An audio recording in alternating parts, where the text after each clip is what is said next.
Hans, so speaking of which, maybe a good time to bring up AI, as it is collaborative indeed, helps me without a co-host. I asked the AI that we've been using if there's something near term that's a threat to the US stock market or a potential source of volatility. It says everyone points to jobs reports or CPI, but those have already been heavily hedged and priced in.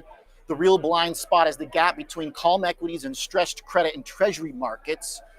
Bond volatility is high, credit liquidity is thin, but equity options are still cheap. So if hedging flows are forced or a credit hiccup happens, then the S&P could gap violently. I like its point about the big data releases not really being a big factor for volatility necessarily, but I'm not sure about the credit situation. It doesn't seem like there's too much volatility there. I mean, bonds continue to kind of firm up. What do you think? Yeah, and that's where you have to dig a little deeper for those signs of stress. Now, the good news from an equity standpoint is that equities are a little bit slow. They're a little bit like, huh, what's going on? So we start to see some of those warning signs early in other asset classes and other areas. So we definitely want to watch for those.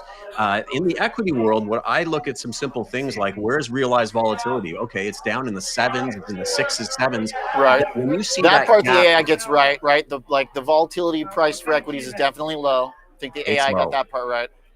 And that's where you start to worry. When I start to see a gap between the VIX and actual short-term actual volatility, it's the market telling you that something is a little bit out of balance there.